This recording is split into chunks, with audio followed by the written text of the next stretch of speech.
it stopped. Now it restarted. What's up, guys? It's Ricky Buzz here, Lucas Blue. and we're going to be breaking down Sinners with pretty much spoiler breakdown as well as analysis about symbolism and some things that people missed. How many times have you already had the chance to see it, Lucas? Once. Did I you know you watch it? saw it more than once. I know you saw I it saw it 3 times. twice. I saw Oh, it twice. I haven't seen you it three wanted to times. see it a third time. Yeah. Are you gonna go? Like, Yeah, I'm third? gonna watch it in IMAX I see. because they said like you're Mhm. supposed to experience it in IMAX. I watched it in Dolby Atmos, Mhm. which for the music sections it's a lot better, and then I Mhm. watched it in like a regular screen. What format did you get the chance to watch it in?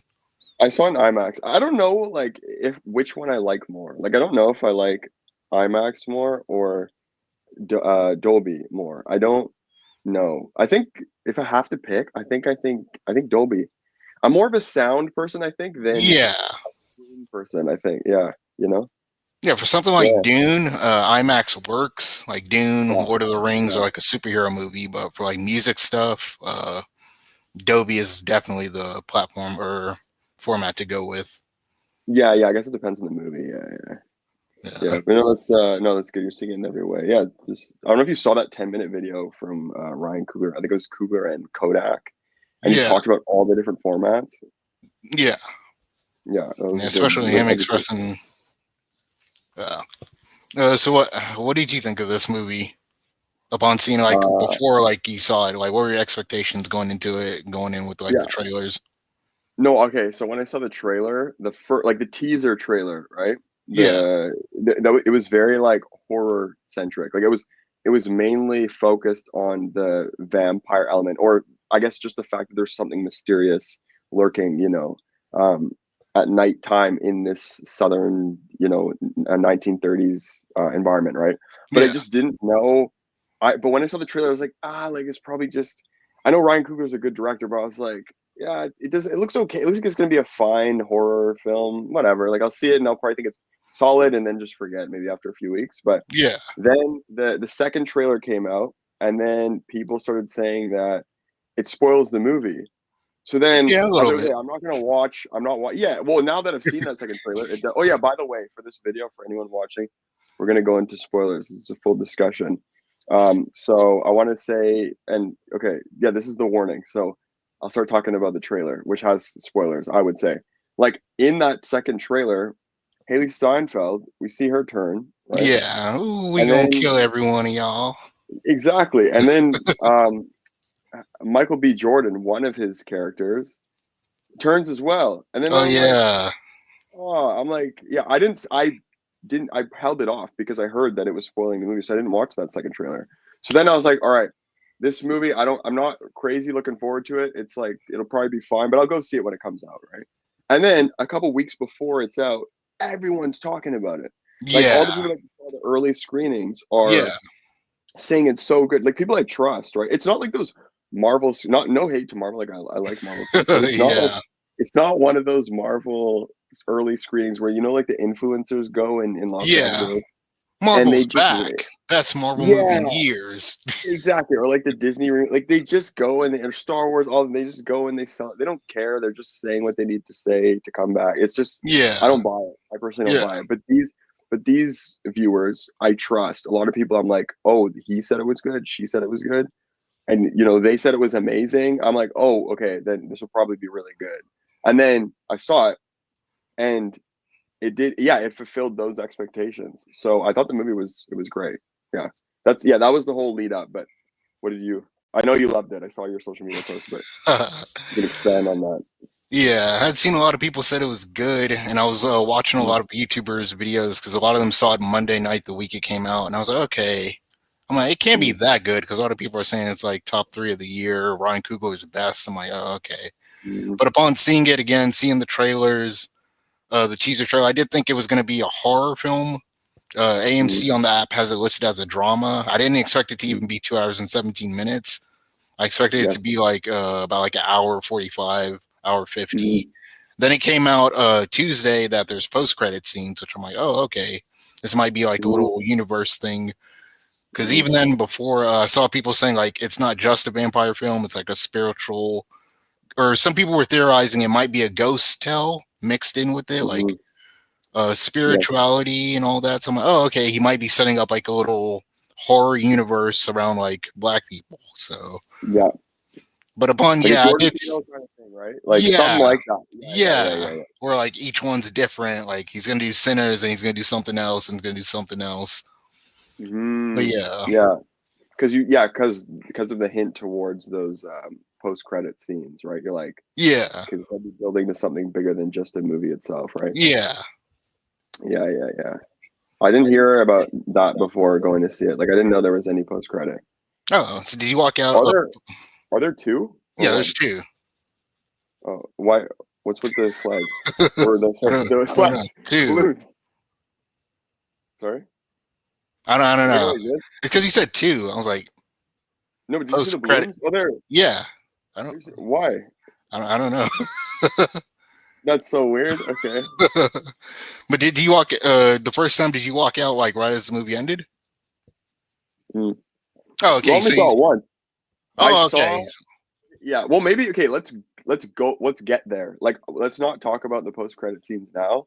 Let's just start from the beginning and then Oh go no to the no. very end. Oh no. I wasn't gonna talk. I was just gonna ask like, did you stay for like them though?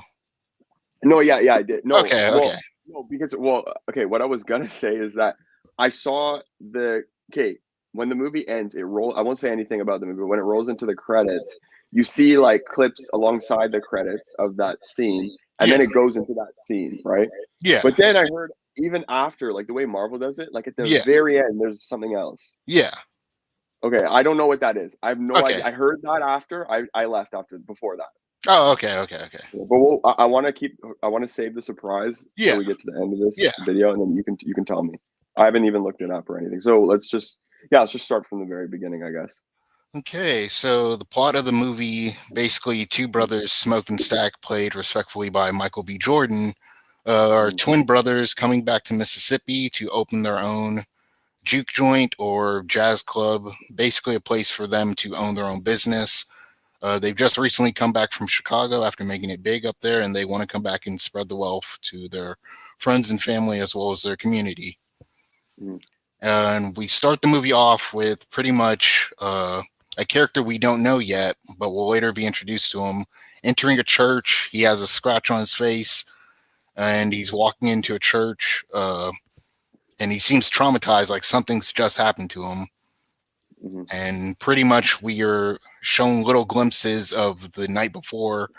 Which what did you think of those like quick little jump scare glimpses? Because that originally got me when I was like in the movie. I was like, oh. Yeah, it freaked me out too. Yeah, because like the first one's our initial viewing of some dark entity, and then the second time it goes Sammy, but it goes real Mhm, quick, and it's like whoa.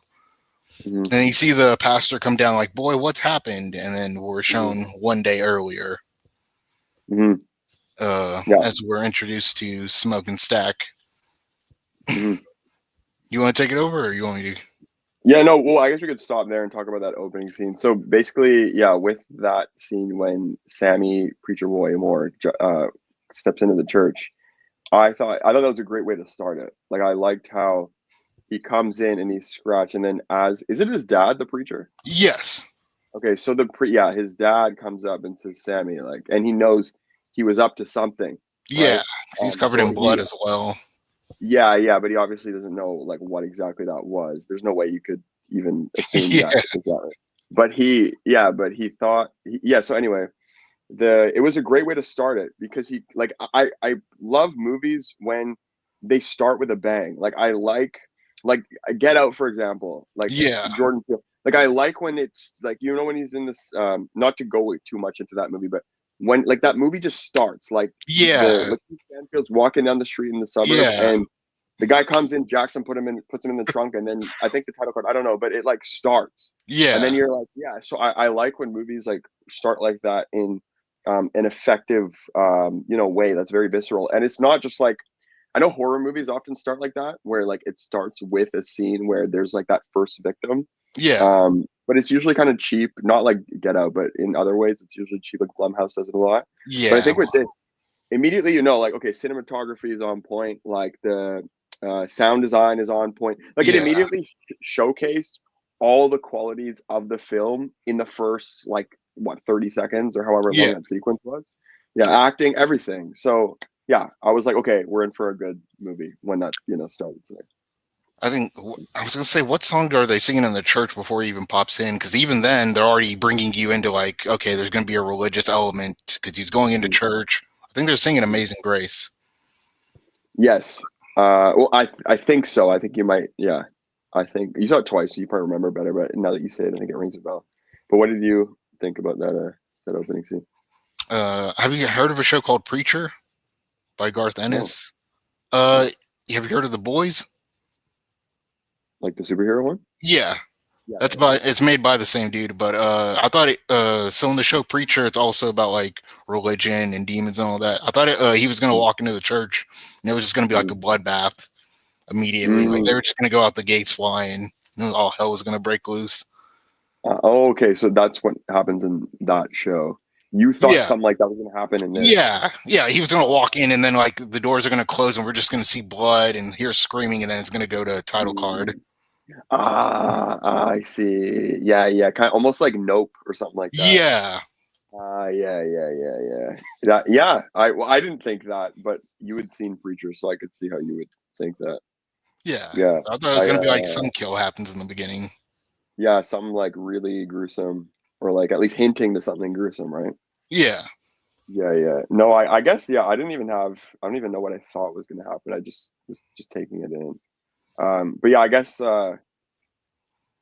what was it? What happened next? Then we see Smoke and Stack, right? Yeah, we see smoking stacks sitting outside of a factory, and one of them Yeah, hands the other one a cigarette, which again seemed pretty cool too. Uh, they yeah, did the little parent trap trick where initially, if I was a kid watching this, I would think it's two different people or they're twin brothers in real life. But you see Michael yeah. B. Jordan hand, you see Smoke hand stack a cigarette as they're waiting to meet the owner of this factory to buy it off of him. And he comes Yeah, up and it's a white man and he's like, "Are you two twins?" And he's like, "Nah, we're cousins." yeah, yeah. Basically, they're buying this factory off of this rich white man. He's basically like, Mm, "What do y'all want to use it for?" It's like, "We're going to open up a juke joint." mm, Uh, so, what do you boys want with this place? It's like, no boys around here. And you can tell that there's mm, obviously a little racial undertone with the mm, fact that two black men are trying to buy a factory and him mm, thinking that they can't afford it.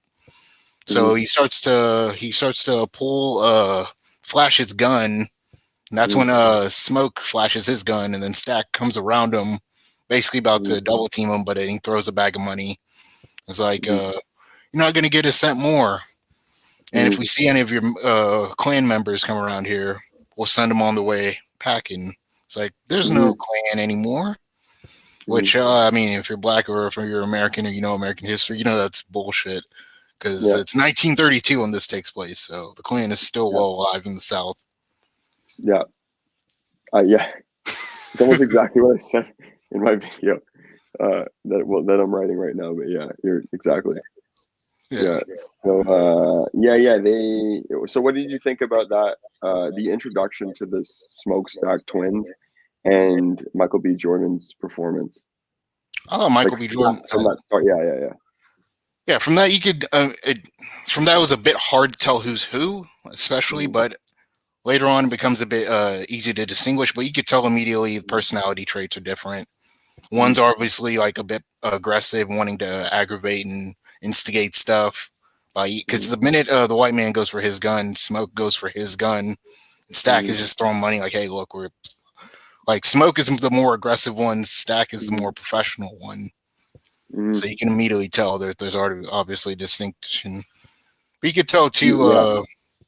Mm, upon the white factory owner selling it, you could tell that there's obviously something up to him. The minute he says boys, the demeaning tone, and then there's mm, no clan, like obviously there's something. And again, too, it's one of those red herrings. Like they don't mm. mention that unless they're going to call back to it later on. Yeah, exactly. Yeah, it was a good what do you call it? It was a good foreshadow or Yeah, yeah, like a good plot thread just to introduce and then leave it for a long time and then, yeah, much later on we come back to it. But no, yeah, I agree. I thought Michael B. Jordan. I think this is the best. This might be. I don't think it's controversial, but I'm not a fan of Michael B. Jordan. I don't like. I never thought he was that good of an actor. I think he was. He's not bad, Yeah, but I never thought he understandable. was that. I never really found him to be that impressive, right? But I think with this movie, this is the best I've ever seen him. And Yeah. by the end, I was really thinking about the fact that he's playing these two characters. And we've already had, at this point, four movies this year where one guy is playing two guys. Like we have Oh yeah, Robert Pattinson, Mickey 17. Mickey 17, Robert Pattinson. We have Theo James Oh in yeah, the Monkey. monkey. And we have Robert De Niro in, Oh, I forget what it's called, Alto Knights. Alto Night. Yeah. And now we have this one. And Yeah. out of the four, like, out of those four, well, actually, I haven't seen the De Niro one, but like, this Michael B. Jordan one to me is the most impressive, and I thought like Pattinson and Theo James were great too, Yeah. especially Pattinson. But Michael B. Jordan, I feel like because the film was better, like it just his style, the style of the film really fit Michael B. Jordan's style of acting. I feel like it was like this perfect marriage between the acting style and the filmmaking style, and Coogler too, like Yeah, did this such a good is job. this Sorry, go on.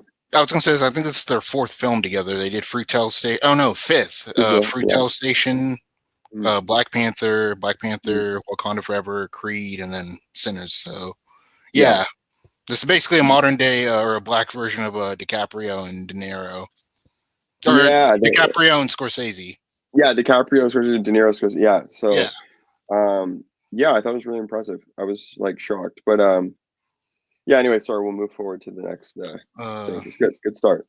yeah. From this, we are introduced to Sammy as he's going into the church to meet up with his father. I think he's just finishing some tasks around the place, around his house. He wakes up his cousins, I think, and then he goes to the church. His father greets him, and he's like, "Oh, I pulled your guitar. I want you to play tomorrow morning at tomorrow's service."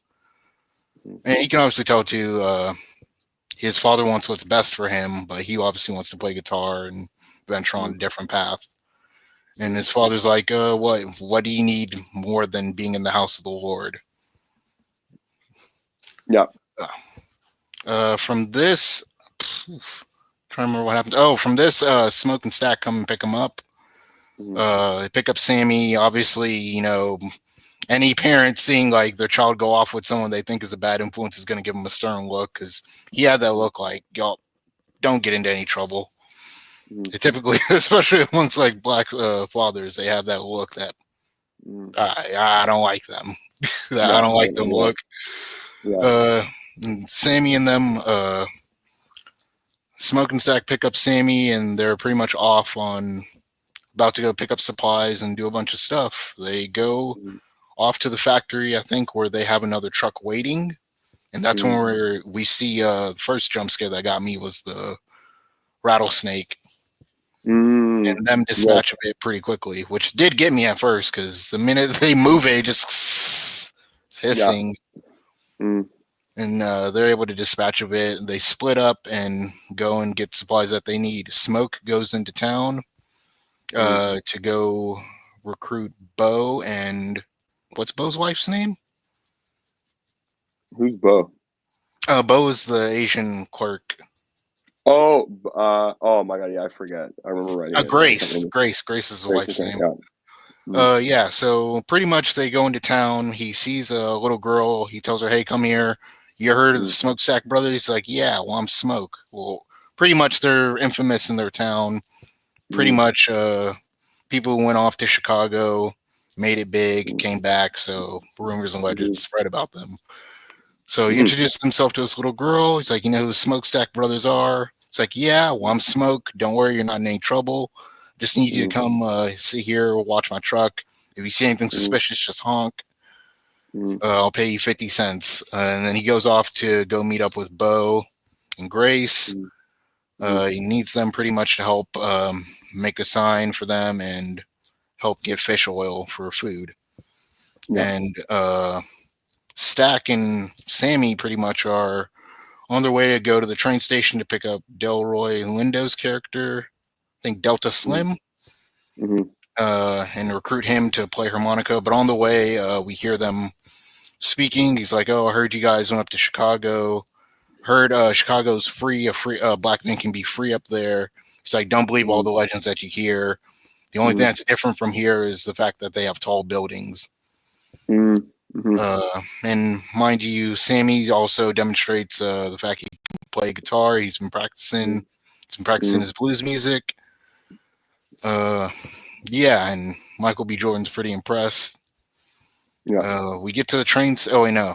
We go back to Smoke, and he Mm, hears honking. Two people are trying to jack him.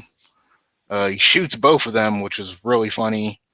He mm, shoots the second dude. It's like, I can't have people thinking that you got away, so I gotta shoot you and give you a limp to make it believable. yeah. We go back to Stack, uh, who's with Sammy. And they're pretty much at the train station. They meet Delroy Lindo's character, trying to Mm, recruit him. This is where we're introduced to our two secondary female protagonists, Perline and Haley Steinfeld's character, Mary. mm, Perline seems to be swayed by Sammy, asking, "Are you married?" mm, Yes, or no, watch out, boy, because I'm married. Are you happily married, though? mm, mhm, And we're introduced to Haley Steinfeld's character, who seems to be mm, upset that Stax basically just left her in the dust and mhm, didn't say anything. Also, she's grieving for the fact her mom died the day before. mhm. So, what do you think of the introduction of the characters we have so far? Yeah, yeah. Okay. So I thought all that like every I was like, oh, these characters are very colorful. I haven't seen a oh, I feel like I'm echoing. One second. Okay. I haven't seen I'm gonna take one of these off.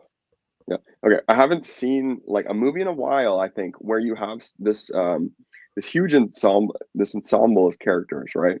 Yeah, And they all have their own flavor to them, where you just know who everyone is and they all have like distinct traits to who they are, right? Like yeah, Delroy Lindo's character, Delta Slim was his name. yeah, Yeah, Delta Slim, and then you have like Sammy.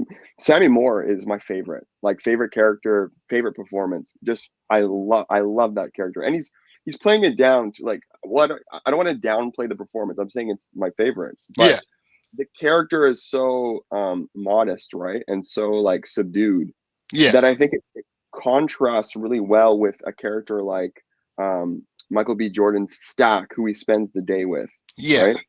So it like that contrast is really hard to do, I think, in a film where um, they don't come off like they're acting in different movies. Like there's some movies where when you see a performance and then you like in Gladiator 2, you'll see yeah, Denzel and he's playing this really Denzel's playing this very like vibrant kind of character, right? Like yeah, very boisterous. And then you have Paul Mescal playing kind of the Russell Crowe redo, right? And yeah, he's very like stoic and serious. And it's almost like Denzel is in a different movie than Paul Mescal, yeah, and right. But in this, almost in like a Quentin Tarantino way, you have all these characters that are playing all these different roles, and they're all so diverse in personality, right? yeah, But the filmmaker seems to have directed them in a very effective way, where every character still feels like they're in the same movie, like. Django Unchained. I don't want to go. I'm talking about other movies, but I feel like it's great to reference, right? Like yeah, Django Unchained. You have like what's his name? You have like Samuel L. who's playing this really like he's almost like a cartoon Samuel L. yeah, Right? yeah, And then you have Django on the other side, who's the least cartoonish, right? yeah, He's almost like Sammy Moore a little bit, like the personality type, right? yeah, So, but in Django, it still works. They all work as an ensemble to make an effective film where all the performances are great. And I think in this, it's the exact same. I had that same feeling where you see Stack, who's so colorful, and then you see Preacher Boy, who's so subdued. And it reminded me a little bit of like Django and Dr. Schultz a little bit. Like it yeah, reminded me of that dynamic where it's like it works and it's engaging and yeah, it's fun. And then yeah, and then you have Haley Steinfeld whose character is great in her own. She's unique, right? And then you yeah, have and then I love the old guy, Delta Slim. yeah, Also, like another like yeah, so I can't say enough about how much I appreciated and admired the characters and how engaged they had me. But what did you think about the characters?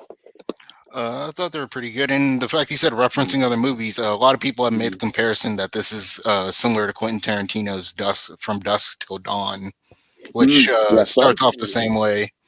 We think it's a good. heist movie, and then it goes straight into a vampire film. So yeah, I heard and the that. fact the characters even in that one are drastically different, but somehow they Mm-hmm. make it work. I thought the From characters Dusk were to Dawn, the characters yeah, are different. Oh, I yeah. see. I I thought gotta the watch character that. It looks so interesting. I gotta see that movie. What's in definitely. Mexico? Mexicans? Yeah, I mean, that's that's the only line I've seen from that, and I found that so funny when I saw that. So I gotta go. Yeah, I gotta go watch that. Yeah. Uh, Characters were pretty good. So what we've been introduced to so far. Did your audience find any of the scenes pretty funny? Mm-hmm. Pretty very few people I feel like in my theater, but still they laughed when they should have, and they were really engaged. You Uh, could tell. yeah, a lot of people were gasping whenever Haley Steinfeld said the lines like, "Oh, you smashed me," and then you just laughed like, Yeah, "What?" to Yeah, come from her too. It's yeah. awesome. Uh, from the train station, Mm, they pick up Delroy Slim, and then they go to the cotton field to go pick up Cornbread, played by Omar Benson. mm, Um, which that exchange was pretty funny. He's like, "Oh, I'm not with your scheming ways." Oh, all right, then screw you. Hey, my wife's here. Show some respect. Screw your wife too. He's mm. like, I bet she'll let you hit good if she finds out how much money you're making. And she's like, "Oh, how much money are you making?" It's like, "Oh, whoa." Even that had the audience laughing. They pick up Cornbread to do security for them. Mm, And then we follow Smoke as he goes and visits Annie. mm, I didn't know what relation he had to Annie, if they were married or if they were just boyfriend, girlfriend, ex lovers. But before he even visits her, he goes to a grave and we see a baby bottle, a small mm, handprint on a rock, and mm, he places flowers, and you can tell that obviously it's someone close to them for him to do mm, this. mm, Um, he goes and meets up with Annie, is talking to her, just seeing how she is. It's been a long time since they've met. He still has this little charm around his neck that he kept, that she made him mm, for good luck. mm, And pretty much they could reconnect, and he asked her to, hey, can you come help cook?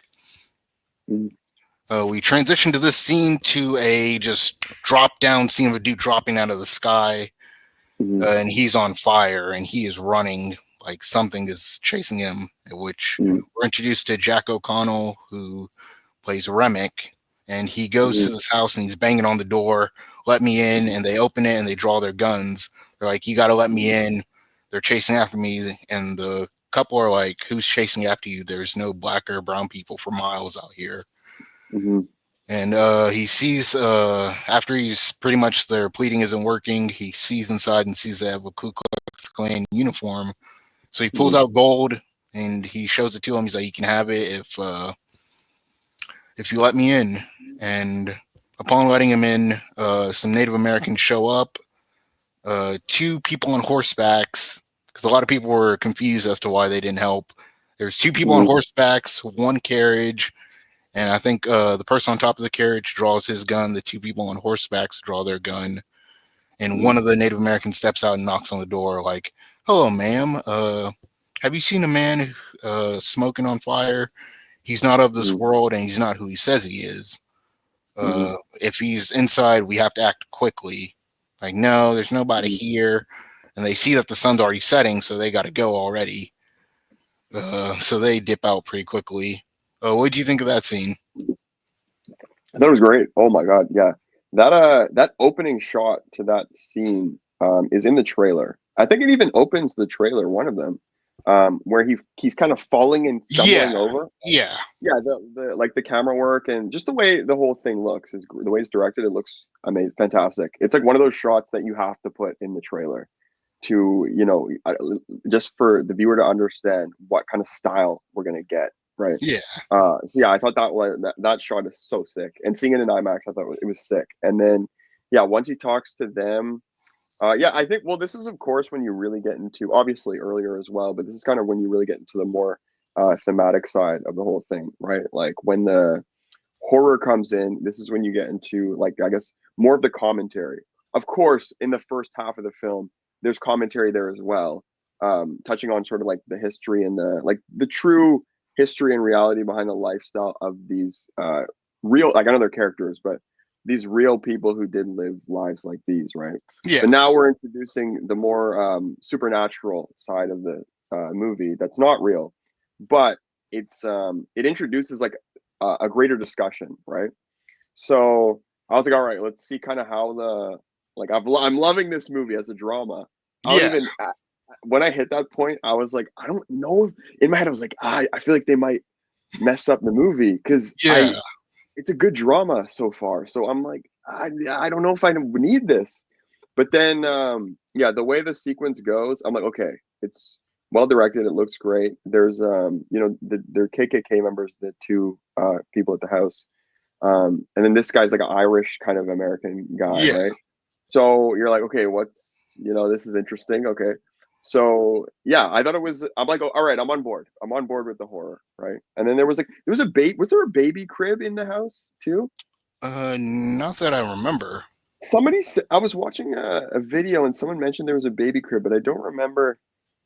No, you've seen it twice. There's no crib. No, No. just a rocking chair that the Yeah. guy was sitting. Yeah, I Yeah. think maybe he mistook that for a rocking chair. So okay, but besides that, I thought great sequence. Yeah, what did you think? I thought it was good. I wanted more of the Native Americans, but and I've seen a lot of people Mm, say that too, that they want more mm, of the Native Americans because they come and we don't ever see them again. They're just there mm, to introduce. They're there pretty much just to give a warning. And I forgot to say in the beginning they do introduce because the movie originally does open with a cartoon and a narration, basically saying every generation there's a musical genius that's bestowed upon them the gift of playing music. It can conjure good mm, spirits, but it can also bring evil ones. yeah, Uh, all throughout different cultures. The Caribbeans called it mm, this, the Africans called it this, the Native Americans called it this, the Irish called it mm, this. So, mm, yeah, so they're pretty much in there to introduce, like, hey, look, we're Native American. We've known this. We're telling you that there's an otherworldly presence in your house and you need to act fast. If not, may mm. God be with you and protect you because we got to go. Yeah, And they just leave. yeah. Yeah, no, exactly. Uh, yeah, From no, that was great. Go on. from this scene, we transition back. We're getting a montage clip of all the characters leaving. We see Grace and Bo, the Asian store clerks, leave their daughter behind as they're pretty much off to the juke joint to go help out and cook. Mm, We're seeing pretty much all the band members get ready, and it's nighttime officially, and everybody's at the juke joint. They're welcoming people in. We transition to one scene of a patron trying to buy a beer or no, it's Stack who introduces Delroy Lindo's character earlier at the train station to Irish beer, mm, and he said, "I'll let you have it if you come play for me." So that's how they get him to recruit. But they're like, "Do you want Irish beer or Italian wine at the juke joint?" mm, And pretty much he's like, "I only got 30 cents." You can tell Smoke's really pissed about this because he's like, "Hey, we need to mm, make money. Like, we're putting a lot of money into mm, this. We need to see something back." The place is mm, lively. Delroy Lindo's character is playing the piano. Things are going pretty well. And then Sammy is brought on stage to play. mm, And pretty much he plays, and the song he plays is Lie to You. And from that, mm, he gets really into it. He sees the crowd's really into it. And it's almost like this euphoric, otherworldly place like his mind's gone to. That mm, now, as he's playing, it immediately just transitions and we start to see a narration over it that those, again, the beginning narration of the movie plays over him as he's playing. Those mm, that have a bestowed gift can conjure spirits of the past and the future. mm, And we see a mm, man come out with an electric guitar playing. mm, And then pretty much we start to see different elements, ancestors, and then different inspired genres by the blues, such as someone breakdancing. You got like that dee dee dee, the '90s East Coast, West Coast instrumentals, Like something like Dr. Dre, like dee, dee, dee, it's so much drama in the LDZ like that. Then it transitions even further into the future where you got people twerking. Then he goes to the Chinese couple as we're following them in a one shot take, and we see like their ancestry. So pretty much you see there's a different blend of cultures and stuff. The roof starts to catch on fire. It transitions to like this outly view where I've said it looks like a video game glitch, where like the game's glitched, but like the building isn't there, but the characters are still there. Yeah. And we see Ramek, the vampire from earlier, who went to the Ku Klux Klan member's house, is looking at him from a distance. The music's drawn him to the juke joint, and pretty much it's where all hell's about to break loose. What did you think of the whole performance scene?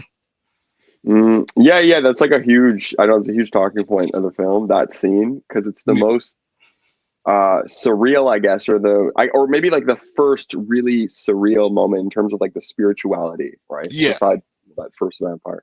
But yeah, I thought it was great. I thought like okay, if I am gonna be hypercritical, I do feel like if I was, I hate to say this, but like if I was the director, if I was in charge of the scene, I would make it more surreal.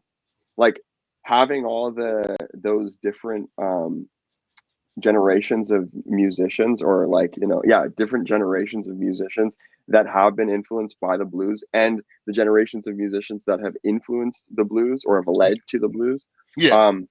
It was cool kind of seeing it in a very, it was almost like shot in a way where it was non-surreal. They were just all in the same room just partying Yeah. together, right? Which is one thing. I guess stylistically I would have preferred that sequence to be more surreal and supernatural, like I don't know, maybe more slow motion, more A24, if that makes sense, right? Yeah. But still, I thought the whole sequence was great, and I think the concept I really, really, really appreciated. And it was cool to hear the way that the music. I was shocked when I saw the girl twerking. Like it really went up all the way to like 2025, right? Yeah, I was like, what? Yeah. But it made sense narratively and thematically. It makes perfect sense that everyone's there. So, I thought it was great. It was like I did have a bit of a criticism with it, but I thought it was fine. Like I thought it was well done. What'd you think? Yeah. I thought it was good, and then hearing the turntables, like "Preacher Boy," I was like, "Oh, damn!" They're really going through all the genres, and then they bring in the ancestors, and you see the drums and all the dancing. I was like, "Oh, okay." So it's not just the future; they're bringing the past, the future, and pretty much the present day that we're seeing in the film together. Ramek, pretty much him and his flock are drawn to the music, and his has his red eyes and sharp teeth out, and they go and knock on the door like, we see y'all guys are having a bit of a party. You mind if we come play? They're like, no, we're not trying to let you guys in. And then they point and they're like, well, why is Mary in there? It's like, well, she's family. It's like, well, I mean, why can't we all be family? I got gold. Or is it a color thing? He's like, no. He's like, here, we'll play a song for y'all. And they play their little song, which is a little bit funny. But then they send them on their way packing. They end up leaving. And it was pretty funny because he's like, oh, well, we'll leave real slow in case you change your mind. It's like, nope, y'all have a good night. Yeah. And vampires have to be invited in, right? That's the concept. Yes, but that's not introduced till way later. Yeah. But yeah, we don't know that at the time. Or for those that aren't familiar with vampire lore, or too into vampire lore, I didn't know that at the time. So, oh, do they say it in the movie? Yes, later in the film. Oh, okay, I never even caught it. I think after I was like, why are they all waiting? And then I think there was another video I was watching. They're saying that they need to be invited in. And then I looked it up. And I was like, oh, yeah. They didn't invite them in because they just didn't want any trouble. They assumed they were clan members, but they only said there was 3 of them. So pretty much everyone goes off and does their thing. Sammy goes off with Pearline and has his intimate moment. Stack and Mary pretty much are talking. He finds out that pretty much they need more money in order to fund the place for because they'll run out of money within the next 2 months if they try and use whatever they have. Mm-hmm. Uh, Smoke and Annie pretty much are, I think, trying to reconcile everything that's going on. It seems to be working pretty fine. And I think Smoke is called over by Bo to break up a fight of a dude Mm-hmm. that's trying to like pull a knife out on people or something.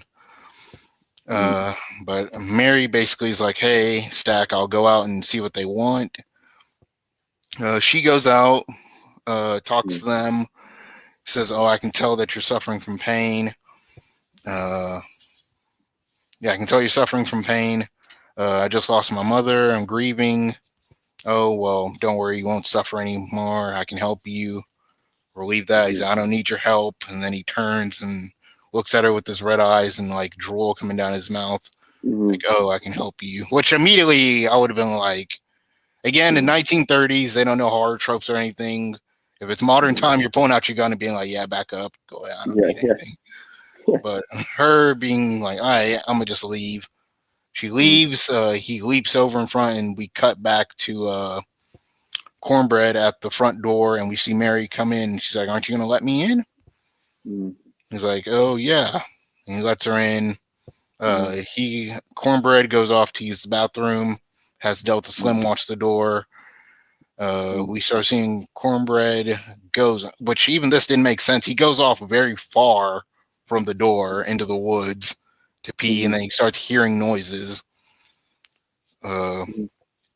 but before this, we're led to some comedic moments, like when Sammy introduces himself to Mary inside the juke joint. She's like, "Boy, get the fuck out of my face," Mm-hmm. which was really funny. Uh, and then Haley Steinfeld drops that iconic line that everybody's quoting and memeing, when she's like, "Oh, Mm-hmm. you can steal cars and trains, but you can't steal this." Mm-hmm. And then they go off and have their intimate moment. And Smoke tries to get Sammy to get Stacks, but he's busy having his intimate moment. You see Delroy Lindo's like, "Oh yeah, he's in there," and then he's like Yeah, he's jokingly going, busy. "Oh yeah, he's busy." Mm-hmm. And then he's like, "Oh, he's busy. He's, I don't care. Go get him." And they come back, Mm-hmm. and Haley Steinfeld or Mary's already bitten into him. Mm-hmm. And that's when, without like, I think a couple of seconds go by, and Smoke just draws both his guns and shoots at her down. Mm-hmm. He's like, "Oh, sorry. Oh, I can explain." Do do do do. She shot up, and then she gets up, and she's like, Mm-hmm. "Ooh, we gonna kill every one of y'all." And then she just pushes Mm-hmm. past everybody and runs. Yeah. What'd you think of that like entire sequence so far, from the time we're introduced to Ramek to the time that Mary runs out? Yeah, I thought it was great. I'm glad that I didn't see that second trailer because I would have known. Well, actually, no, I still did know. You know why? Because stupidly enough, I opened that. I heard there were spoilers in the trailer, but I just wanted to see a bit of it, like the first part of the second trailer, because I'm like, yeah, they probably won't spoil anything that early. So I start the trailer, but then I made the stupid mistake of reading the first comment that kind of comes up when you watch a YouTube video on your phone, and it said, "Oh, I really wish I didn't see Haley's turn," and I was like, why did I read that? Yeah, but so I did know something was gonna happen with her, but when it did happen, it was well done. You kind of see Jack O'Connell. His name's Jack O'Connell, the actor, Yeah, right? yeah, Yeah, Jack O'Connell from behind, his eyes go kind of red, and he just shoots up from behind her, and then okay, she's done. And then when she comes in, you're like, yeah, Stack is done too. Like, there's no way he's getting out of that, right? Especially when they're having like an intimate moment. You're screwed, right? So yeah, yeah, the sequence was good, and yeah, it kind of all my fears from when the horror side of the film started were slowly like alleviated by each scene following. I was like, okay, no, the horror part is being done sufficiently, like it's fine. yeah, And the more spiritual and supernatural side, like with that sequence with the music, with the vampires, the red eyes and the bite and the drooling, I'm like, okay, no, this is well done too. So yeah, I thought it was great. I think, yeah, but overall, I think if I have to be honest, I think I I still feel like the drama side of the film I enjoyed more than the horror side of the film. D- I enjoyed the horror side, but the drama I love the drama side, like the first half. what do you think of the pacing of Yeah, the film overall? I thought it felt like I do honestly felt like it felt a bit long, but it's not like not in a bad way where I didn't like the movie. I thought the movie was great. I love the movie, right? Yeah, But I felt like I just really loved the first half, like the intro when he comes into the church and then meeting all the characters and how colorful they all are. I was describing before, and then eventually when they get to the juke joint, the partying and like the interactions and the conversations. I was just so good. Once the horror starts, I'm like, it's kind of. I almost felt like this is new territory for Ryan Coogler. Maybe like I'm not an expert in this stuff, but I yeah, almost feel like the horror was done in a way where it's like, yeah, it's sufficient, like solid horror directing, like yeah. solid. But I think the drama side is where I think Coogler's the most experienced, and I felt like that was the most effective part. This was just, yeah, solid horror. However, on the flip side, I will say that the thematic element of the horror is needed to sort of carry through the entire message from the beginning to the very end. So it's still it's not like it's unnecessary. It's completely necessary. So I think the whole thing through I enjoyed. Yeah, I'm just trying to. I don't want to make it seem like I didn't like that second half. I did.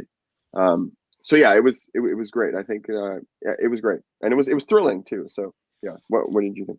Yeah, it's because I've seen a lot of people say the opposite. Like they didn't like the Mm, first half, where it started very mm, slow, mm, and they like the second half more than the first half because the first half feels like it drags on a bit.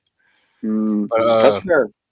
yeah, that's fair. I liked Mm, it pretty much. I thought the movie should be about like another 20 minutes longer. The overall mm. film should have been maybe 20 minutes longer.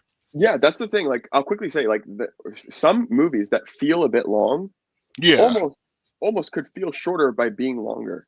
I know that sounds wild, but because you can pace it out differently, right? yeah, because Yeah, that was one thing people said about Dune Part Two is that it should be a little bit longer.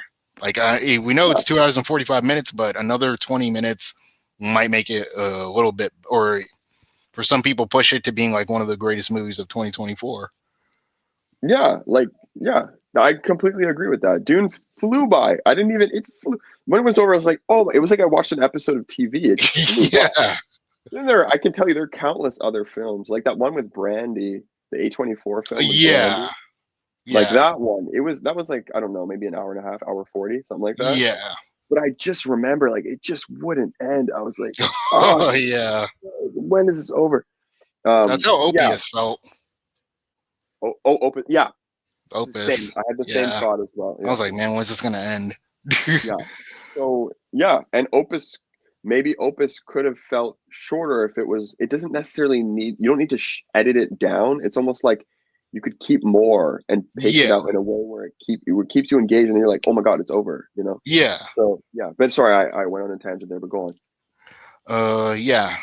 Mary's pretty much left. They come and find that Stack is pretty much bleeding out. They tell everybody, you got to go. They're asking, where's Cornbread? He went to go use the bathroom. Pretty much Bo and Grace are like, hey, we came to help him, but we got to leave. Bo's like, I'll go pull the car around. In which, to me, I said this when I was in my earlier spoiler discussion with T3 Media Studios.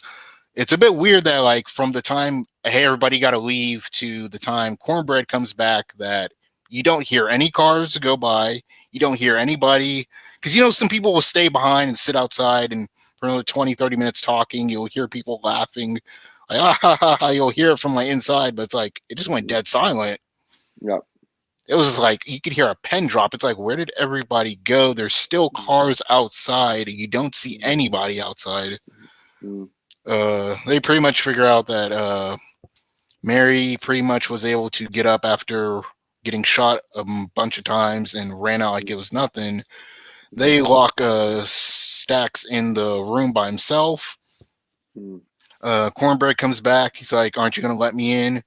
He's like, can't you just lock your big ass in here by yourself? Which mm, everybody was like dying during this exchange. mm, Uh, he's like, oh, we just being kind to everyone. He's like, are you going to mm, pay me my money? And mm, he pulls his hand out, and that's when he tries to bite him, and then Smoke mm, shoots him, and mm, then they run back inside and figure out, okay, they're vampires.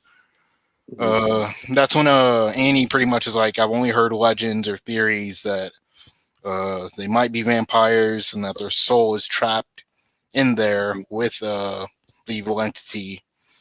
Mhm. So uh, pretty much they end up finding a passed out patron who they think is bitten, but as we see in the movie, Mary pretty much runs out the front door. She doesn't even go anywhere else.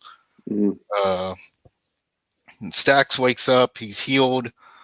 He's like, "Oh, I'm feeling much better." He starts banging on the door, breaks it down.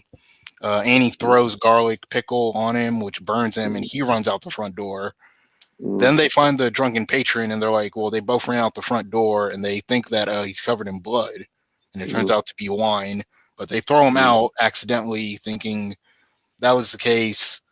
Then he wakes up. He's like, or no, they throw him out, and then they see pretty much a bunch of people in a circle huddling around, and then you just start to hear Irish music being played, and that's when Mhm. Jack O'Connell gets his Irish dance musical number going Mhm. on. Which that sequence was pretty cool too, to see that Mhm. again, to see that different cultures are being represented, and even the Irish get their time to shine.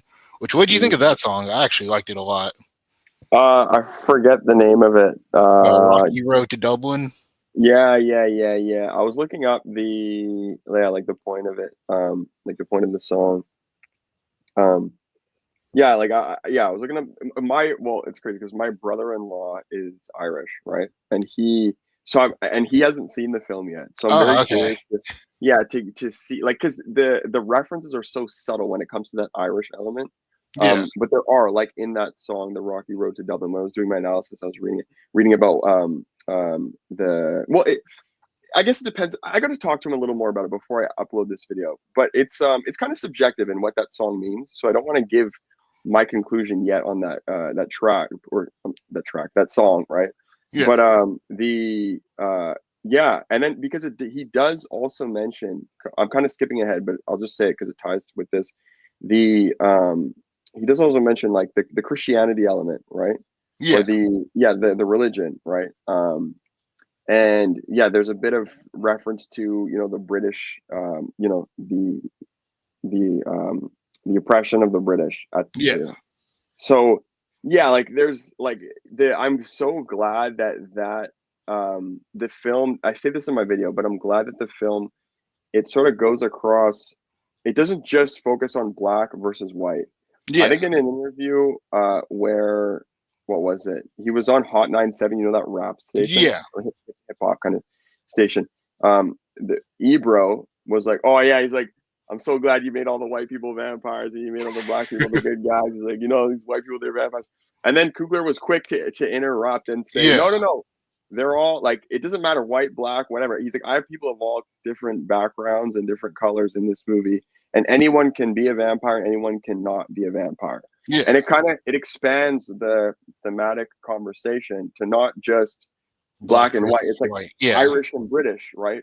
Irish, British, Chinese, American, black, white, American, African. Like it's yep, everything. There's all the comparisons you're doing. Even the folklore that not the folk. Well, I guess yeah. The traditional practices of Annie's character. yeah, There's like, I think it's Gullah. Like that's one kind of it, but it's like these um, southern African American traditions that yes, are influenced from African traditions. They're sort of held yeah. on to, right? So it's like it just and then like the Chinese, that video you sent me, right, about the Yeah, so southern. yeah, about people now finding out that there's Chinese people in Louisiana and in the South. Like Yeah, even so it's like like, sorry, go on. yeah, I was just gonna say like even people finding out that yeah, there's like Asian Americans and stuff that live in the South that have been there for decades and decades and decades, and like how their culture or how they pretty much were navigating like the racial Jim Crow South, and how like he uses Irish and even Irish and Black solidarity at Mhm. some points even in the movie, even when Remic's making his point. Yeah, exactly. He's making that point, and the fact that he makes that point, and there's references to that point as a whole in his character, it just expands it to not just, oh, it's not just like, oh, two KKK members that have come, and it's like, okay, yeah, the KKK are the vampires, and then the black people are the victims. It's so much greater than that, which I'm so glad. I mean this in the least offensive possible way. I don't know if my brother-in-law is watching. I'm so glad that that lead villain was Irish, and who historically we don't even know when he was born too, because they live Yeah, forever. yeah, So that the biggest villain of the film, right? Not including the KKK that show up later, but yeah, like the main antagonist is also a victim. So yes, you know what I mean? So it kind of speaks to the cyclicality. Like I don't even know if that's a word, but like how cyclical the whole thing is, right? yeah, So I was so happy to see that, and I mean this in the least possible offensive way. I was so happy that that character was Irish, because it spoke to the whole cyclical nature of oppression and what's the word, exploitation, right? yes, So yeah, so that's ultimately what I'm trying to say. So yeah, I thought that was great. yeah. So pretty much from their dance, they throw out the drunk guy. End up figuring out that it's wine. He gets eaten by Omar Benson's character. Pretty much, Bo comes back. He's like, honey, he's talking to his wife, Grace. You trying to come outside and go home? Then they threaten her daughter. That's when Ramek shows up and he starts speaking Chinese. He's like, yeah, I have all their memories. And that's when everyone else starts to pile up behind them. And that's when Stax comes and is like, yeah, smoke. Because they're pretty much trying to entice everybody to come out. He's like, Ramek's like, I want Sammy's voice so I can go back to my people, to my time, which at this time we don't know how old he is or how long he's been there. Smoke tells Stack tells Smoke, he's like, yeah, come on, we were never going to be free. He's like, those KKK members that we bought the mill from, they were just going to come back and take it from us the next day. And that's when Remic's like, yeah, exactly. I have all their memories. The KKK people's house I was at, that's the person who y'all bought it from, that's his nephew. He's the Grand Wizard. But we can take care of them. Don't worry, we'll take care of them and end that bigotry. You can come be with us. We can just be one big family. Which shows that like him trying to play on not their insecurities, but like pretty much exploit situation basically. Like you guys are living in the Jim Crow South. You're never gonna be equal, you're never gonna be free. But if you come with me, we're gonna oppress other people and bring them into my ideology, but we'll all be together. White, black, Asian, doesn't matter. Yeah. They pretty much like, nope, close the door. They all take garlic to see who's a vampire or not. Uh, Pretty much that's when they start singing "This Little Light of Mine." I think that's what they were singing. Grace has had it. She's had enough. Uh, she ends up saying, "Come on in," and that's when pretty much we get a quick battle, which I honestly expected the vampire fight to be a little bit longer, or at least a little bit more fleshed out. It seems to go pretty quickly. Everyone's getting bitten. Annie basically says the only way to kill a vampire is with a stake to the heart. So pretty much he makes Smoke promise her that if she turns, he'll stab her in the heart. Pretty much the vampires end up coming in, attacking everybody. Delroy Lindo's character sacrifices himself. Uh, Annie gets bitten and Smoke dispatches of her. But as she's getting bitten, as she's getting taken out by Smoke, Mary reacts. You can see a sense of her humanity, which I guess ties back into the whole soul argument of like your soul's trapped in there with the evil. So her humanity comes out and she's like, no, and then she gets up and runs. Perline's attacked and bitten. And pretty much Sammy and Smoke are the last two to pretty much fight off the horde. And Smoke and Stack are battling it out. Stack's trying to bite him, but he can't because he has the medallion around him that Annie created for him. And Smoke can't come to kill his brother, which I already knew. The minute they transition away from him, it's like, again, if you don't see them kill him on screen, then they're not dead. Yeah. Agreed. Uh, That's what I thought too. Yeah. Remick and Sammy are battling it out. Sammy starts saying the Lord's Prayer. Uh, Hallowed be thy name, thy kingdom come. And then basically, Mm, Remick's like, oh, I've heard those words before when they mm, were taking my land and oppressing my people, but I still yeah. find comfort in their words. He's Mm, like, I need your voice and to take me back to my time. And mm, Sammy basically hits him over the head with the blunt object, and smoke comes up behind him and stabs him mm, in the heart. Or I don't think he stabbed him in the heart. I think he stabbed him in the rib. And then the sun comes up and pretty much burns all the vampires. Which mm. someone else pointed out in a spoiler discussion that how did they not know like what time the sun would come up, or the fact that like the sun would be setting and rising. Like it just seems a bit odd that they're all outside. Yeah, yeah. I kind of thought that too, and I was like, yeah. I think it's one of those, and this is the thing about some good movies. There are plot threads that are maybe kind of plot holes a little bit, Yeah, but when a movie is as thematic as this, they're very easy to ignore.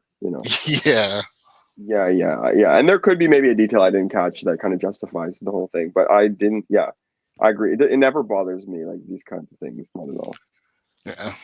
They all share pretty much Remic's feeling, but they share a mind and feelings, but they're all individuals. So if you kill the head vampire, it doesn't mean anything. You still have to kill every vampire individually.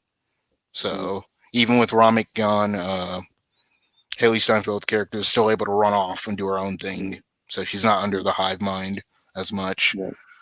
Mm, Pretty much, Sammy has now the scar from getting scratched. He's covered in Remic's blood. mm, Uh, Pretty much, they get out of the water. Smoke tells him to bury the guitar. He's like, "No, you guys won it off of a mm, card game." He's like, "Who told you that, Stack?" He's like, "Wow, a lying mm, bastard.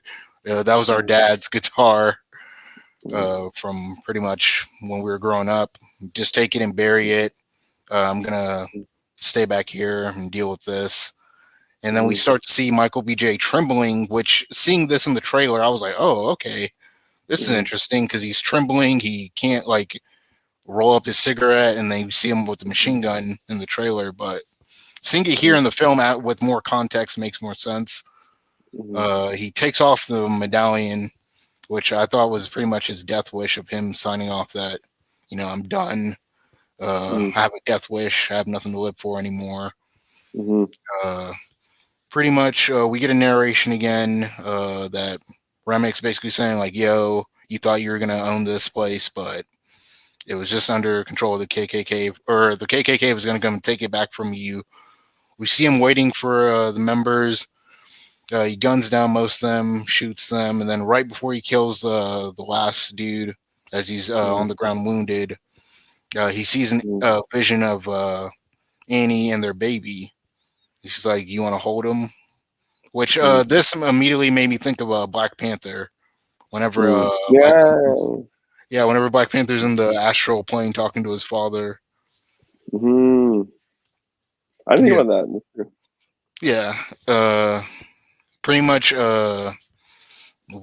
lifts his hand out, but then doesn't see anything or feel anything, and he turns back and Mm, then guns down the head KKK dude and then dies. mm, Then we see Sammy go back to the beginning of the film where he enters, but we see it from his perspective mm, because before the camera's pointing forward at the preacher's thing, this time it opens and we see it from his face, his point of view, mm. and his dad's like, "Son, drop the guitar," and then he pretty much Mm. goes off and leaves. Yeah. He Uh, can't drop it, right? He doesn't drop it. yeah, he doesn't drop it, and then he leaves. Mm, We see him driving down the road, and then credits come up, but then we get to the mid-credit scene. See an mm, older Sammy because we see an older man played by mm. blues musician Buddy Guy. Yeah. We see him playing blues, and then he says, "Hey, there's two people that need to see you." Sure, we Mm, see walk in Haley Steinfeld and Michael B. Jordan wearing a sweater straight out of the '90s. That scene mm, was really funny. A lot of people were cracking up because it was like, "Oh mm, wow, they really went into the '90s on this one." mhm, mhm, And pretty much, we see him like, "How did y'all survive?" and then we see a flashback of Mary running off, Mm-hmm. Smoke not being able to kill Stack, and then basically saying he made me promise not to uh, harm you and just let you live out your life. Do you still have the guitar? He's like, yeah. We see him still have the guitar. He plays a song. He's like, do you still think of that night? He's like, yeah. And then we get a quick montage of pretty much some scenes we didn't see throughout the film of them setting up the party and all this. And he's like, yeah, that was the best day of my life was the last time I got to see the sun up with my brother when we were truly free. Mm-hmm. And then it ends with them leaving. He pays them, I think, $200, uh, pretty much for having him play this song. And then pretty much shows them leaving. Then the credits roll, and then we get to the final post-credit scene, which Yeah, this is is what I have no idea it's about. Sammy when he's younger playing inside a young Sammy, pretty much in the beginning with Miles Canton's character playing Mm-hmm. "I Lied to You," but he's just playing it again inside the church, and you see him look up, and it's almost as if he's talking to someone or looking up at someone. And most people are theorizing that he's talking to Smoke. Yeah, he's Okay, talking to so like Smoke's ghost or something. I see. Okay, so is it just quick like that? Like, is it just short? Yeah, it's like a minute 30 scene, a Okay, minute 30 seconds long. I see. Okay, maybe I could find it online. I'll see if Yeah, someone, maybe there's someone, I don't know, someone on social media, someone's streaming it or something. Yeah, but yeah, yeah, well, yeah, I guess I didn't see that scene, so I need to see, what they say specifically. But yeah, that first credit scene I thought was great.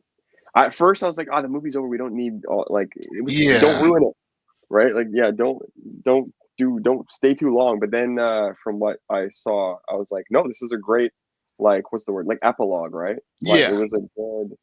Yeah, I was like, "Oh, I haven't left. I don't need to leave. This is great, right?" So, yeah, it was good. And then you kind of see. I like how Smoke and Stack they almost, and I think Ryan Coogler said this because I watched a bunch of his interviews, right? And he said like the fact that they're twins played by one person, it almost kind of like the casting itself is almost symbolic in a way yeah, because it's sort of one guy in the same like in one situation, but two avenues that same person could go in, right? yeah, And you kind of see where Smoke ends up, and then you see where Stack ends up, and it kind of speaks to where that person could end up, depending on just a slight change in events, right? So I thought that was great how we saw where, like, I after seeing that epilogue, I realized that it was necessary thematically to show, yeah, we saw where Smoke ended up. Now we're going to see where Stack ends up, and yeah, then you have Sammy as well, right? So yeah, I thought that was a great touch. yeah. Uh, Pretty much from this, I thought like it was gonna try and be like some MCU esque type of thing. Oh, We're with gonna see, the oh book. yeah, assembling a team, or Mm, or Blade or something, or somebody's gonna be like, oh, I've seen mm, those marks before, like some yeah, vampire hunter thing or something. But the way it yeah, ends, Ryan Coogler also said that like the ending as well as a tribute to his uncle who died while mm, he was filming this, and Buddy Guy. That's why he brought in Buddy Guy because his uncle was mm, a huge fan of the blues, so he was a huge fan of his work. So bringing him on as a cameo to play an older Sammy was his tribute to his uncle. yeah. I saw those interviews too. Yeah. Yeah, his dad, Pretty, his uncle introduced him to a bunch of blues music, and you saw and that's I guess that's how it shows in the film. Like he kind of realized because he was listening to gangster rap, he realized the through line between Delta blues and all the way up to gangster rap, and then he said even grunge music, and so it makes perfect yeah. sense. Yeah. He said he was influenced by Metallica's One Mm. uh, to do it, as well as like I think Puss in Boots was where he got the inspiration to design the vampires. Yeah, I heard that too. Yeah, Yeah. So overall, it yeah, was a pretty good movie. I've seen like a lot of discourse on this online from a lot of people back and forth. yeah. Pretty much, it's making a lot of money again. This is the second weekend, and it's only had I think a 10% drop off, but still all IMAX showings. People are really trying to watch it in like the top tier formats. IMAX and Dolby are selling out. Yeah, So 10% drop off. yeah, it's only at a 10% drop off, which That's unheard of. on a Yeah. $90 million budget, I think it's grossed like 161 million. And I think it's Yeah, by the end of this upcoming midweek, it should be at mhm. almost 300 million. So Yeah. I'm surprised that yeah, more or less I didn't. like, yeah, I didn't see that coming. I just, Yeah, I don't think a lot of people saw this coming, and a lot of people are saying, "Oh, it's because it's a black film. Black people are going to yeah, go see it." It's like, no, it's a black film, but it's also original and it's also really good. Again, yeah, and it's also the word of mouth that's spreading. A lot of people, like I'm seeing a lot of people, like, "Oh, hey, I want to go watch it again," or "Hey, I'm going to go watch it a third time in IMAX." Like, mm, yeah, and concessions for movie theaters are going up. And there's a lot mhm, of controversy behind Ryan Coogler and the fact that he signed the deal that mhm. after 25 years he gets Owns the film. yeah, he owns the film, and a lot of people are trying to sit here and speculate that, but a lot of other directors have made that. James Mm, Cameron, George Lucas, Quentin mm. Tarantino did it with the Once Upon a Time in America or Once Upon a Time in Really, Hollywood. yeah, So yeah, it's pretty much good, and now he's pretty much at his name, and now the fact like he's now solidifying himself as pretty much like a Martin Scorsese, where he can now go to Apple and be like, you know what, I want to make my own. What do you, Killers of the Flower Moon? Yeah, where I mm, can, mm. I want a $500 million budget. Like Yeah, 500 I million. just, I'm just That's saying, I'm just big. throwing out a number. No, I know what you mean, like 200 million, like whatever. Like, Yeah, yeah, yeah, like they'll yeah, front the yeah. cost because he's an established director. We've seen his track record. We can trust him, and then he's gonna bring in like his guy. Like he brought in DiCaprio and De Niro for Killers of the Flower Moon, so Mm. he That can movie bring his flopped guy. financially. Yeah, yeah, it flopped financially, but I mean, still Apple trusted him and said, "Hey, look, we'll Mm. give it to you." But Yeah, I yeah, enjoyed the movie too. I thought Killers of the Flower Moon was sick, but yeah, I think it's like I don't know. I don't want to like I don't know the answers. Like I don't know. Nobody does, I guess. But like yeah, my analysis of the whole film sphere, like the whole industry, yeah, is like there's now what I'm noticing is there's almost like I speak to my friends about this sometimes. There's like this split in the way movies are being made, right? yeah, There's entertaining movies, right? And then there's thematic movies. Oh, come ahead in the shot, right? You have thematic and you have entertaining, right? yeah, All right, well, I did it backwards, but you know what I mean. So I think it's what I'm noticing is you get these movies like Killers of the Flower Moon that are like how long is it? 3 hours and Th- three and a almost half hours. or almost something like that, right? Yeah, like over like a long, and then it's De Niro and it's DiCaprio who are big stars, but that's kind of that doesn't have as much luster as it used to. Oh, So you're talking about like star power? so what I'm saying, not just that, but what I'm saying is you have these movies that come out that are they're well done, but only to a specific audience that wants to go watch something like that. It's not Killers of Flower Moon. It's not like yeah, a lot of intense things happen, but it's not like a fun movie. It's not Yeah, like an entertaining. So it to put a movie in theaters like that, that's $200 million. It's like what are the chances that you're going to get that many people to go see it, right? And then on the flip side, you have these entertainment films, right? Like yeah, the Marvel and the Star Wars and the DC, right? That they do make their money back a lot of the time. Like they yeah, still they're kind of on a down. They're like over the hump, right? But yeah, they're still like doing pretty well. These movies, right? But those are the movies it seems like that can only do well financially because they're entertaining enough for an audience to like for the your general moviegoer, not me and you who are obsessed with movies, yeah, but your general moviegoer to be like, oh, Spider-Man's out. Okay, let's take the kids and let's go watch it, right? yeah, But I think there's been this type of movie that's it's not it doesn't happen as much where it's like well done but like it's like the film nerds can enjoy and be like, "Well, it's a well done film," but then also at the same time, it's entertaining.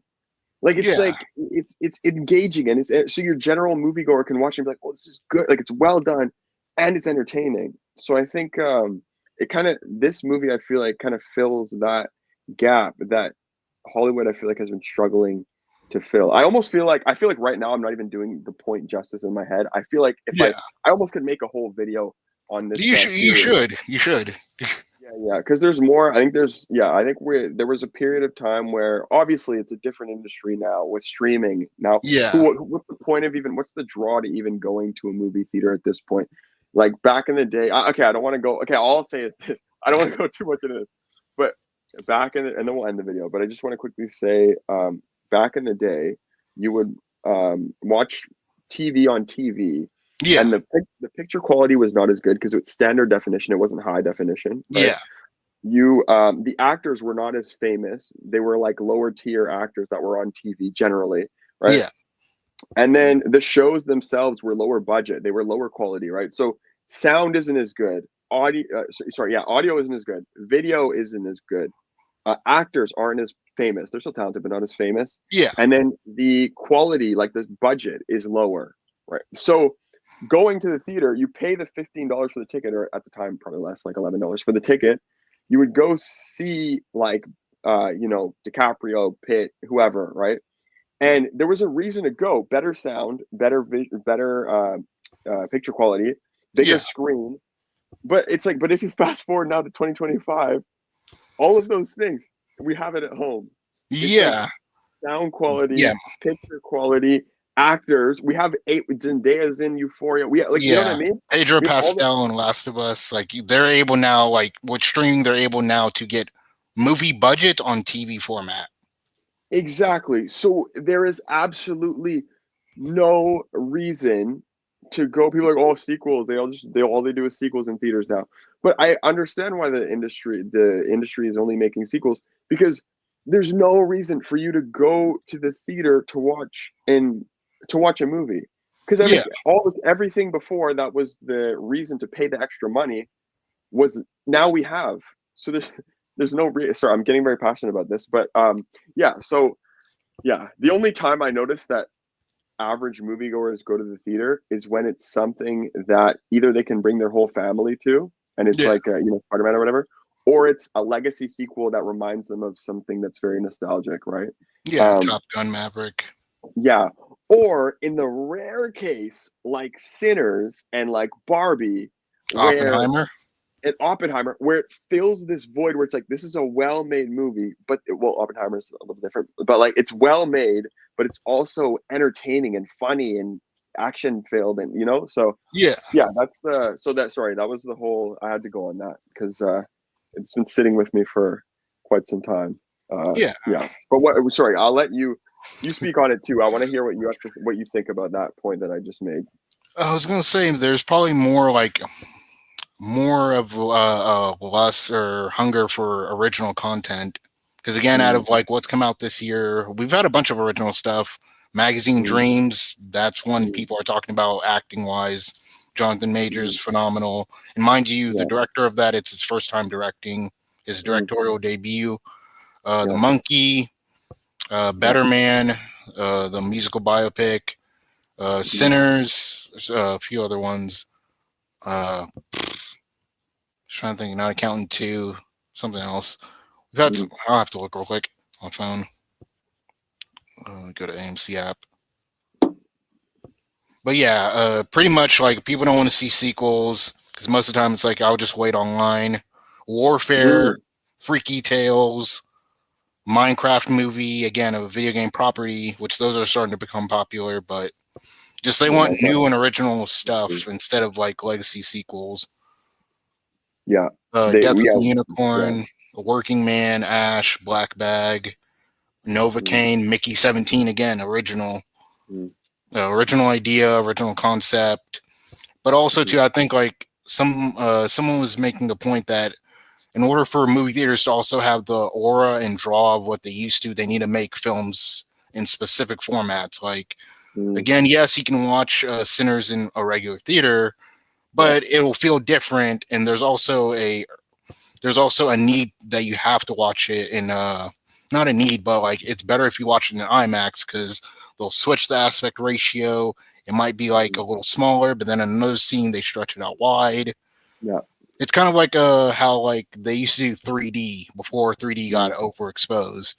like in Mm, the mid to late 2000s with horror films, like found footage, for mm, example, like found footage horror films. When you see like the first one, it's like, ooh, this is cool. But then when they started doing it with everything, comedies, kids movies, everything's found footage, it starts to lose its aura and yeah. appeal.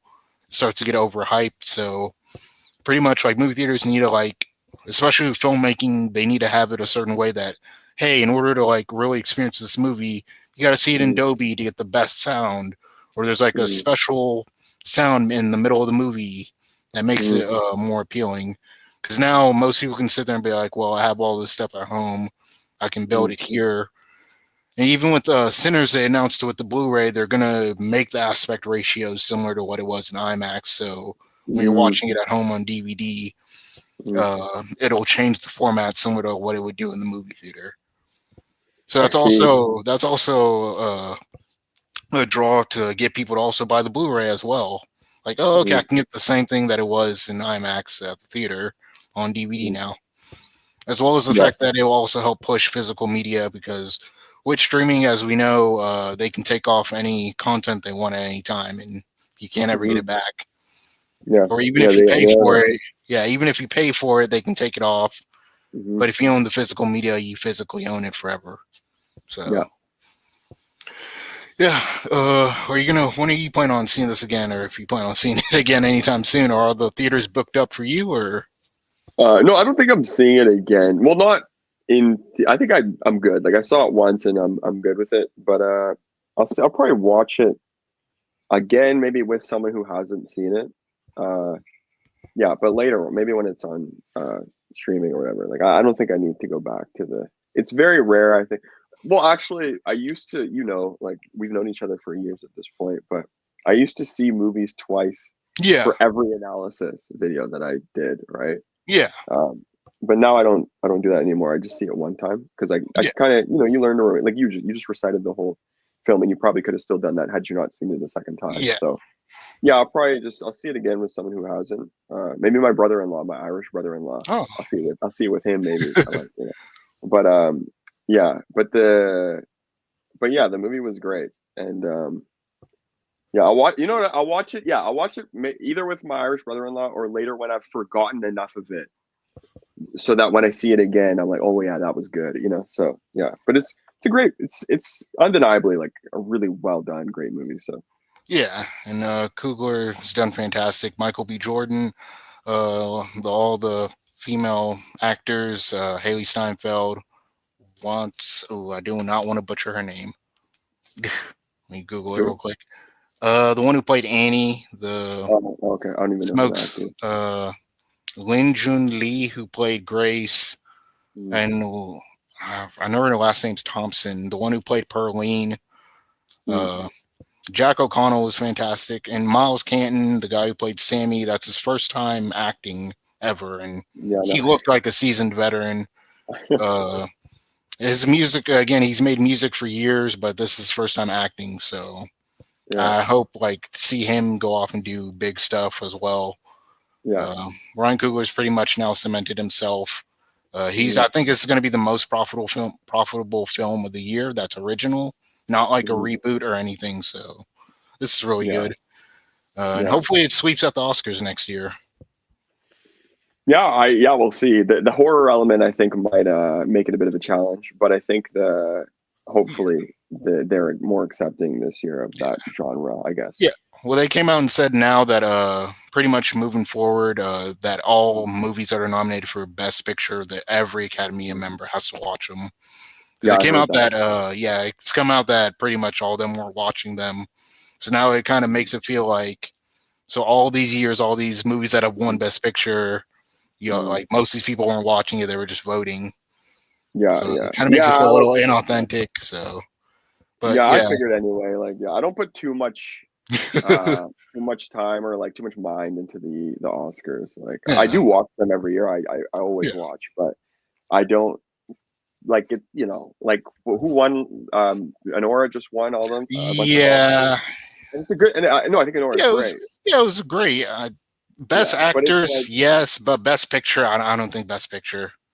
Yeah, so yeah, like, and even if you do think it's best picture, I wouldn't argue against it. I'd be like, yeah, it's a fair win. Like Yeah, Mikey Madison winning, yeah, fair win. You know, all the awards that the director got, Sean Baker, it makes perfect sense. It's a fair win. But then like if a lot of those awards went to the substance, or a yeah, lot of those awards went to the brutalist, feel the same. I'd be like, yeah, yeah, like, yeah. So yeah, I'm not like, oh, yeah, I don't really care that much. And then sometimes you get these weird wins where you're like, what?